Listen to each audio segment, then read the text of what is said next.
Kailangan mo lang siyang i-trim hanggang 90 seconds.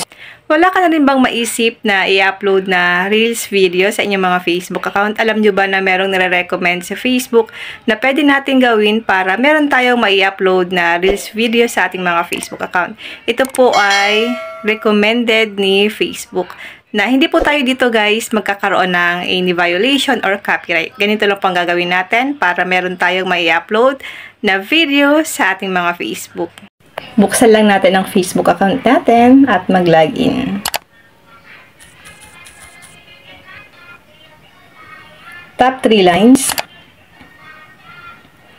Tap professional dashboard.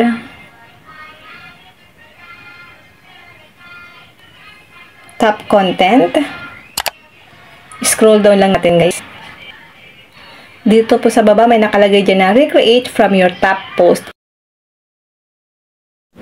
Ito po yung mga top post video natin sa ating mga long form video. So, pwede po natin siya guys gawing reel. Papaano po ba yun? I-tap mo lang po ang create reel.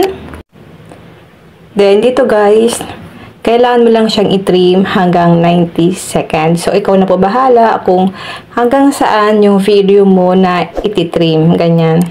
I-swipe mo lang siya guys pa left. Okay? Then, kapag okay na yan, tap na po yung next. So, sa ganitong paraan guys, hindi tayo mawawala ng i-upload na video sa ating mga Reels video kasi yung mga long form video po natin, pwede natin siyang gawing reel. So, pupunta lang kayo dito sa content natin, then pwede na po kayong mamili doon sa mga long form nyo na nag-tap yung mga views or yung matataas na views sa inyong mga long form video. Yun lang guys, sana po may natutunan kayo sa aking video. Kung hindi pa kayo nakafollow sa aking Facebook page, follow nyo po ako Positive Mind at sa aking YouTube channel, RQ Willow, at sa aking bagong YouTube channel, Positive Mind, para updated kayo sa mga bago kong upload na video. And then mag-comment lang kayo sa comment section kung may mga tanong kayo. And now, thank you for watching. God bless you all.